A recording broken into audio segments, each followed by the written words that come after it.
Hey y'all, Scott here. First of all, thanks to the show's sponsors and donors who make it possible for me to do this. Secondly, I need more sponsors and more donors if the show is to continue. ScottHorton.org/donate has all the links to use PayPal, Give.org, Google Wallet, WePay.com, and even Bitcoins to make a donation in any amount. You can also sign up for monthly donations of small and medium-sized amounts through PayPal and Give.org. Again, that's ScottHorton.org/donate for all the links. To advertise on the site or the show, email me, Scott@ScottHorton.org. And thanks. All right, y'all. Welcome back to the show. I'm Scott Horton. First guest today is Ray McGovern. RayMcGovern.com is his website. And here's one at Consortium News and at Common Dreams. John Brennan's Tenet-Like Testimony. About John O. Brennan. I guess he dropped the O. I don't know. John Brennan, the about-to-be confirmed new director of the Central Intelligence Agency. Welcome to the show. Ray, how are you doing? Thank you, Scott. Doing well. Good. Oh, I forgot to tell people that you were a CIA analyst for 27 years, and that you're the co-founder of Veteran Intelligence Professionals for Sanity. And as you mentioned in your article 10 years ago, you were saying, wait, no, don't invade Iraq. That's going to be really bad for our terrorism problem. But see, you just weren't farsighted enough, Ray. If you'd really thought about it, then you could have said, 10 years from now, you could use our Al-Qaeda in Iraq opposition to help overthrow Assad in Syria, and so this might work out great, as long as that's your plan. Well, I don't even think they had that idiotic a plan. They didn't have much of a plan at all. And, I laugh now, and we veteran intelligence professionals take not pride, but some satisfaction in having been right. But my God, what a catastrophe it was! And it wasn't only we; it was people like Scott Ritter and others who knew from the bottom up that there were no weapons of mass destruction. Well, hey, I like telling the story that a friend and I were painting a house that day, and which is, I like bringing that up because it's basically the very lowest rung on the economic ladder in America, caulking and painting the outside of a house for very little money. And we're listening to the Colin Powell speech on NPR radio on my truck speakers with the door open. And I was sitting there debunking everything he said to my buddy Adam throughout the entire thing. The only thing I didn't know for sure about was the Zarqawi thing, but I was explaining why I was pretty sure it wasn't right. Well, it's good you didn't fall off the ladder, Scott. I would have. It was just... looking back, I work for a nonprofit, right? And I'm working downtown, and we have a big board meeting. We only have 2 a year. And it was for 10 o'clock on February 5th, 2003. So I went up to the chair of the board. I said, this is a little awkward because I can't report today. I have to watch Colin Powell on TV. And you know what he said? If that's what you got to do, you go ahead and do it. And so I did, and that's where we got started. And by 5:15 that afternoon, we had it out, and it was on the AFP wire almost immediately, but it found no resonance in what we call the mainstream press. Surprise, surprise. Right. Well, in fact, as long as we're on this subject, hang on one second, because, actually, never mind. Let's go ahead. There's a little bit of retelling of that part of the story at this article at commondreams.org, John Brennan's Tenet-Like Testimony. So I'll encourage people to go and take a look at that. And, in fact, if they want, go ahead and go back to 2003 and look at what the veteran intelligence professionals for Sanity were doing and saying at that time. And look for the people who were doing the debunking in real time, because you're right. It was, it wasn't just you and Scott Ritter. There were a lot of people around who weren't quite buying it if you knew where to look. Anyway, and, in fact, our next guest is going to be on all about the disaster that was the Iraq War. But so let's talk about this guy, John Brennan, who lied us into the Iraq War. In fact, first of all, wasn't he I don't think this is in your article, but I kind of gleaned it from your article. This guy was, John Brennan was the deputy executive director of the CIA on September 11th. So that was all his fault, right? Or is no one responsible for the worst thing ever happening on their watch? There are a lot of things that he's more demonstrably blameworthy for than that. He was in a very top position. In other words, first he was executive assistant to his patron, George Tenet. Then Tenet said, hey, I'd prefer you to be in the line here, ruling over the whole agency. Why don't you become Deputy Executive Director? Now, the Executive Director, Buzzy Krongard, and your readers your listeners can read up on him if you want. That kind of runs the agency, okay? And Brennan was his deputy. And as one of the senators pointed out at Thursday's hearing on his nomination to become head of CIA, he said, Mr. Brennan, you were on at least 50 so far of memos on the torture and the rendition and the black holes and all that. So how can you say you were against it? He says, well, no, I was just CC'd on those. I had what he's called. I had visibility. I had some visibility and some awareness of what was going on. Well, folks, take it from an old intelligence folk here. You don't get CC'd on matters of such high sensitivity, actually such high criminality, unless you're involved, okay? We have a principle, and it's called the need to know. And his appearance on all these addressee lines is proof positive that, as one senator said, he was there at the planning, the execution, and then the cover-up of all these criminal activities, torture, black holes, black prisons, renditions. And he bragged about renditions. And he also said on PBS, torture, he didn't say torture, these enhanced interrogation techniques, the sobriquet for them now is EITs.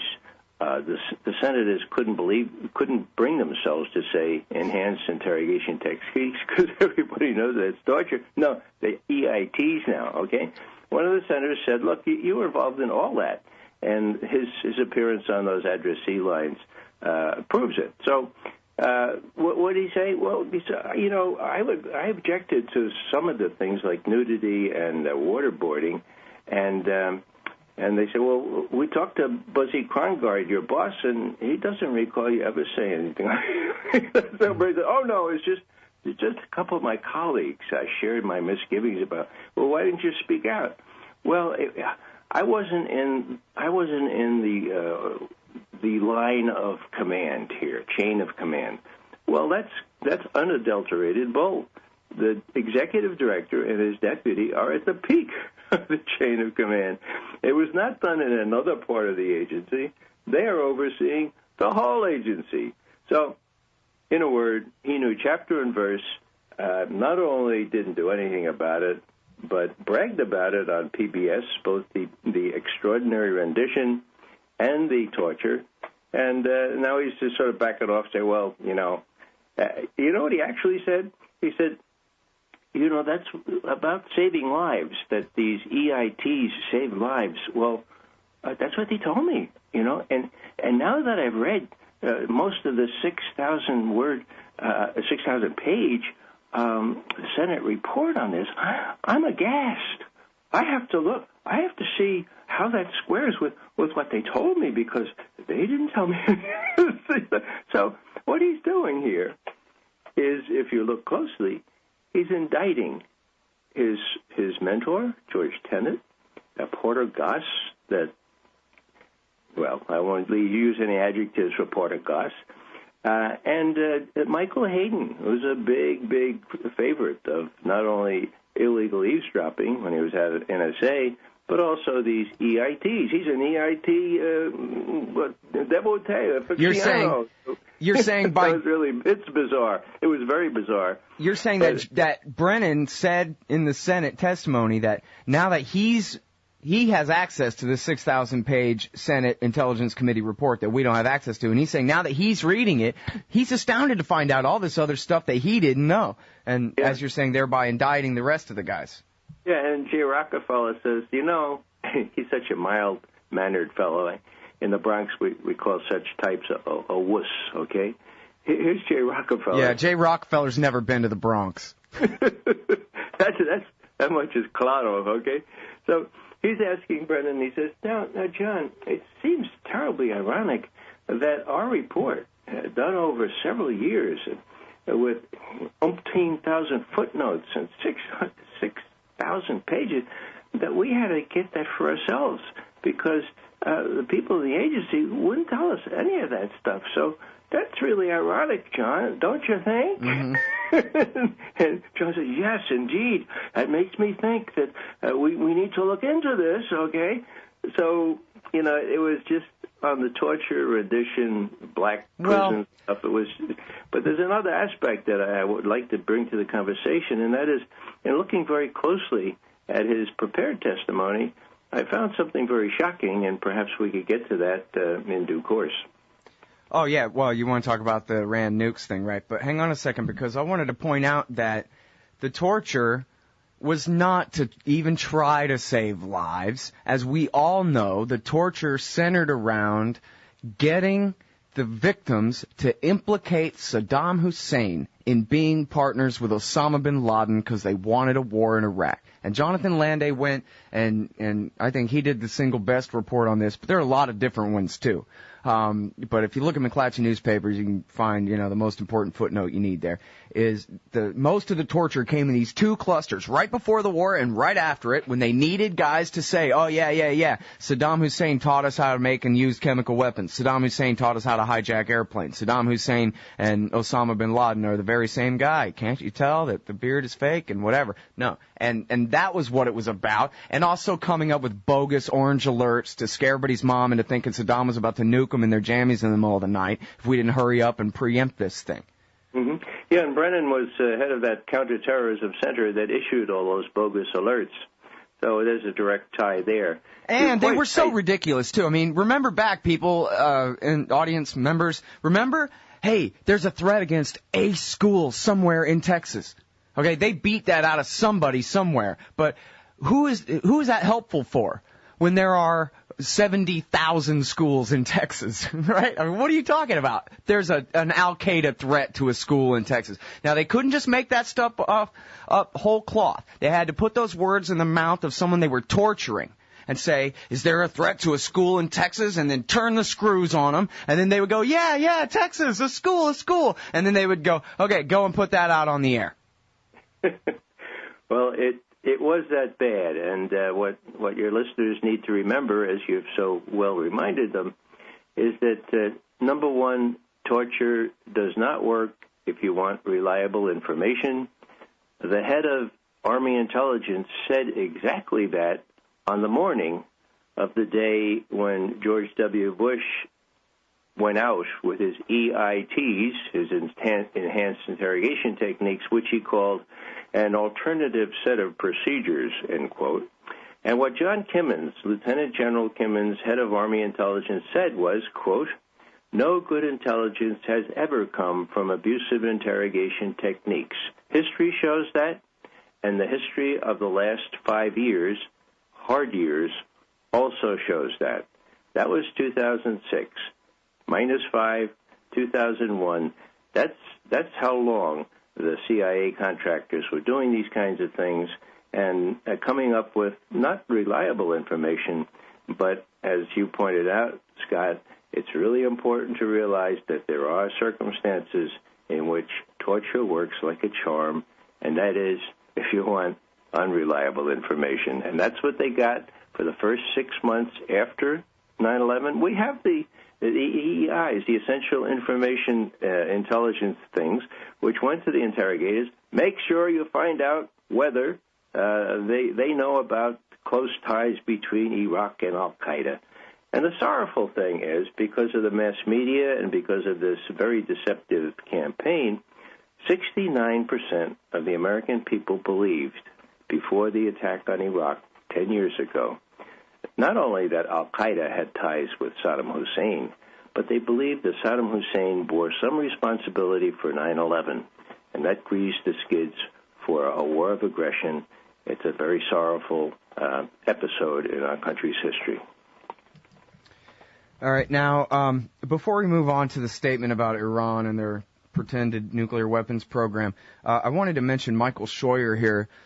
He wrote this thing for Foreign Policy Journal which I'm actually trying to find it so I can tell you the name of it. I'm not sure if you saw, but Michael Scheuer, of course, the former chief of the CIA's bin Laden unit.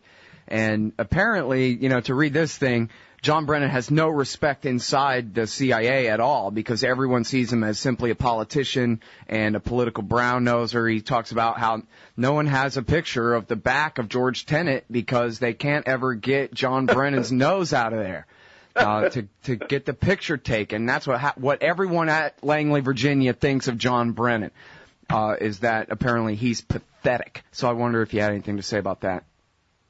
Well, that confirms everything I've heard from former colleagues and from people still there. There's an interesting website called No Quarter, and I would refer your listeners to that to find out how one person who's intimately involved with Brennan thinks about him. It squares with what you just said.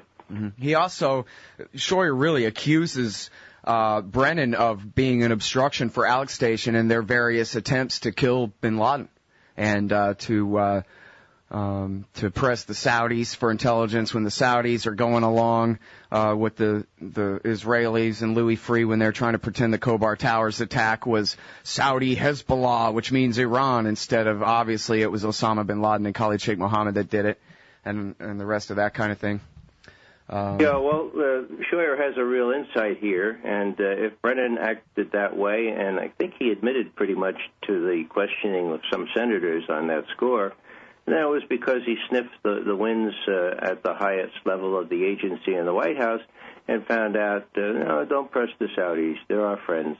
Don't mess with the Saudis. Just go along. And, of course, Brennan spent 3 years as chief of station CIA in Jeddah, in Saudi Arabia. So, the Saudi links are very much explorable, should be explored, but this rubber stamp Congressional Oversight Committee is just that, a rubber stamp, and they will not do anything that could make them liable to charges that they're anything but 150% in favor of anything anybody does against the terrorists, okay? We used to be communists in my day. Now it's terrorists. And congressional people and senators are allergic to even holding a hearing. Lindsey Graham of South Carolina said that explicitly. He said, who's going to hold a hearing on whether the administration is doing too much against terrorism? I'll tell you, no one is. That's why Congress is AWOL, end quote. For those of your listeners who don't know what AWL is, it's absent without leave. So there it is, out in the open. Lindsey Graham, who doesn't sit on the Intelligence Committee, but does sit on the Armed Forces Committee, namely having jurisdiction over the special operations folks of our government. So, yeah, Congress is going to let this thing get through because it's just not possible for any congressman or senator, in their view, to be honest about the hyped-up threat and to question whether these kinds of things not only are counterproductive, but very corrosive of our civil liberties. Mm-hmm. All right, now, I think we can skip over the fact, because everyone in my audience already knows well that the Iranians aren't making nukes, and that's the official position of all 16 intelligence agencies, or 17, or however many when they come together as the National Intelligence Council. Everybody knows that they were lying this whole time. They'd have had 1,000 nukes by now, man, if any of these lies had ever been true, Ray. But so the point really is John Brennan is willing to sit there and pretend that the Iranians are trying to make nuclear bombs. What the hell? That's right. A lot of blood has been spilt over this. Luckily for all of us, a person with great integrity named Tom Finger came in and ran the estimate, the national intelligence estimate on Iran at the end of 2007, found out that Iran had stopped working on a nuclear weapon at the end of 2003. That was released to the public, and it stopped the war. Pure and simple, stopped the war. Now, it's the first and only time I can ever say that the National Intelligence Estimate played that huge a role in stopping a war. So this is still disputed between the neocons and those who do a job full of integrity in the intelligence apparatus. And so people have been a little bit more careful, like Like the New York Times always says, Iran has to give up its ambition to have a nuclear weapon. Ambition, okay? There's no evidence, okay? So here's Brennan saying in his prepared testimony, it wasn't off-the-cuff sort of thing. He says, Iran is, quote, bent on pursuing nuclear weapons, end quote. Well, hello. 6 days before his testimony on Meet the Press, Chuck Todd tried to trap Leon Panetta, our defense secretary, into saying the same thing. And if we have one more minute, I'd like to just read a little bit from this dialogue that speaks volumes. Okay. Chuck Todd, you don't believe that the Iranians are pursuing a nuclear weapon, that they are pursuing the capabilities on nuclear energy but not weapons. Are you confident that they're not pursuing a nuclear weapon, Panetta? Right. And what I've said, they have not made a decision to pursue a nuclear weapon. They're developing and enriching uranium. Why do you believe they're doing that, says Todd Panetta? I think to develop their own energy source, but to enrich uranium because, that's dangerous and it violates international laws. That's a lie. It does not. They're part of the non-proliferation regime. Okay, Chuck Todd. So you do believe that they're probably pursuing a weapon, but you don't, the intelligence doesn't know that. Time out. Crosstalk between JCS Chairman Martin Dempsey, who's there with Panetta, and Panetta. Crosstalk over. Panetta. I can't tell you because I can't tell you they're in fact pursuing a weapon because that's not what the intelligence says. What the intelligence says, we are what they're doing right now. End of quote. Well, here's Panetta manfully, for once, standing up for the truth. 6 days before Brennan goes on, and Brennan says that they're bent on pursuing a nuclear weapon. This is about the most important foreign policy dilemma that his boss, Obama, faces. There are still a lot of people in the Washington Post and the New York Times and elsewhere that really would like to see an attack on Iran. And I just looked at the Washington Post lead article today, Monday, February 11th. Iran is building militias in Syria. Wow. So Iran gets top billing even when there's no news to build. But Syria, of course, is where the crucible is now. And if they can blacken Iran into saying Iran is interfering with Syria, then it's going to be really hard for Obama to hold the line on people like Dempsey and Panetta, who openly said they favored arming the Syrian rebels and were overruled by the president. So here we have, the media involved in this whole thing, blacken Iran, make sure that Hezbollah and Hamas are made out to be the devils that are perceived by the neocons, and it's just a short step before it happens that Brennan, if he wants to, has the authority now to bend the intelligence back to the crooked way it used to be and have a redux of what happened on Iraq under his mentor, George Tenet, and all of a sudden he's saying in his prepared remarks, again, I stress, that Iran is bent on pursuing nuclear weapons. It ain't so. No matter how many times he says it, it ain't going to be so. But that would put the kibosh on attempts to work out a sensible arrangement with Iran, which the neocons are now sabotaging.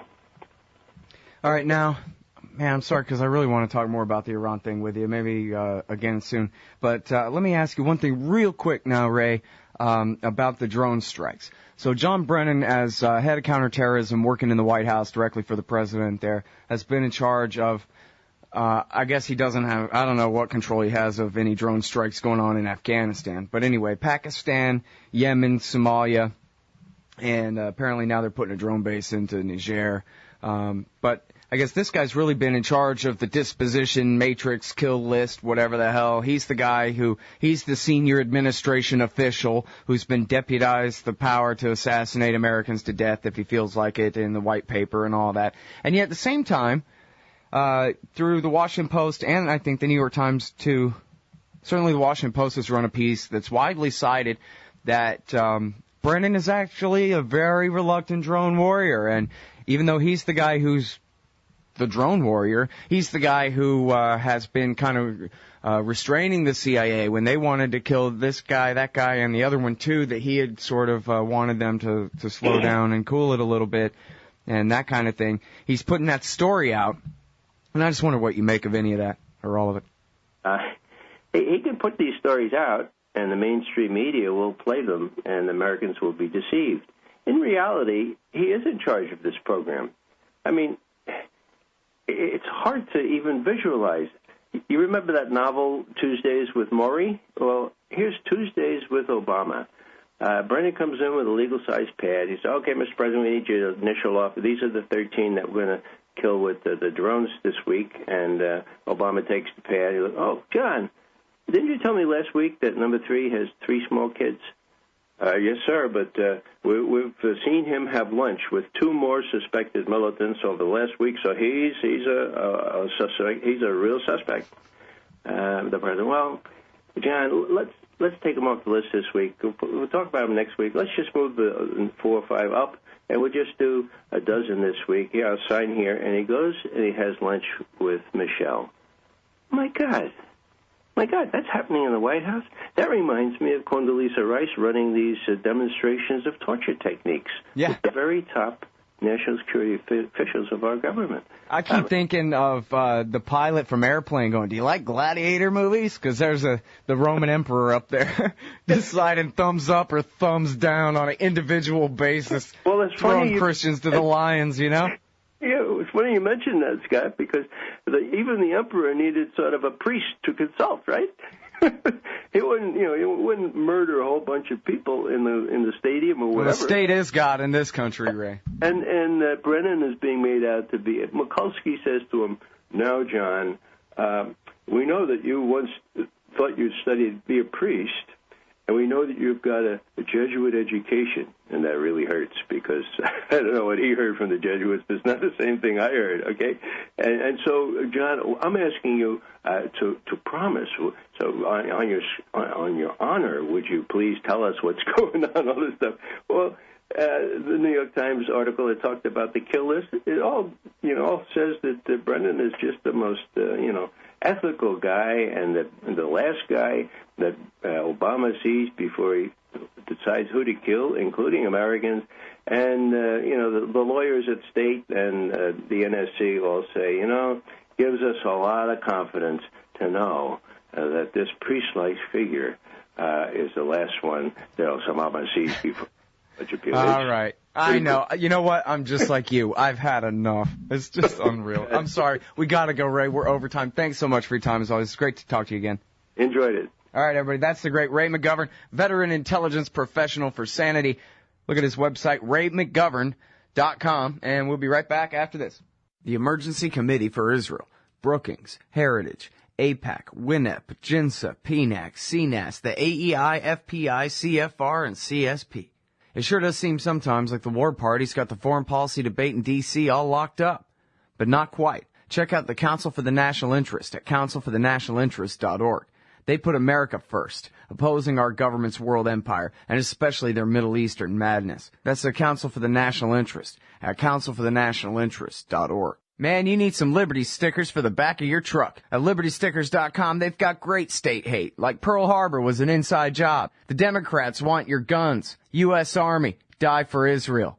Police brutality, not just for black people anymore. And government school, why you and your kids are so stupid. Check out these and 1,000 other great ones at LibertyStickers.com. And of course, they'll take care of all your custom printing for your band or your business at TheBumperSticker.com. That's LibertyStickers.com. Everyone else's stickers suck. Hey ladies, Scott Horton here. If you would like truly youthful, healthy, and healthy-looking skin, there is one very special company you need to visit. Dagny & Lane at DagnyandLane.com. Dagny & Lane has revolutionized the industry with a full line of products made from organic and all-natural ingredients that penetrate deeply with nutrient-rich ionic minerals and antioxidants for healthy and beautiful skin. That's Dagny & Lane at DagnyandLane.com. And for a limited time, add promo code SCOTT15 at checkout for a 15% discount. Hey, all, Scott Horton here, inviting you to check out WallStreetWindow.com. It's a financial blog written by former hedge fund manager Mike Swanson, who's investing in commodities, mining stocks, and European markets. Wall Street Window is unique in that Mike shows people what he's really investing in and updates you when he buys or sells in his main account. Mike thinks his positions are going to go up because of all the money the Federal Reserve is printing to finance the deficit. See what happens at wallstreetwindow.com. And Mike's got a great new book coming out, so also keep your eye on writermichaelswanson.com for more details. Hey everybody, Scott Horton here, inviting you to check out the Future Freedom Foundation at fff.org. They've got a brand new website with new and improved access to more than 20 years worth of essays promoting the cause of liberty. And FFF's writers, including Jacob Hornberger, Jim Bovard, Sheldon Richmond, Anthony Gregory, Wendy McElroy, and more, aren't just good. They're the best at opposing and discrediting our corrupt overlords in Washington and their warfare, welfare, regulatory police state. That's the Future Freedom Foundation's new and improved site at fff.org.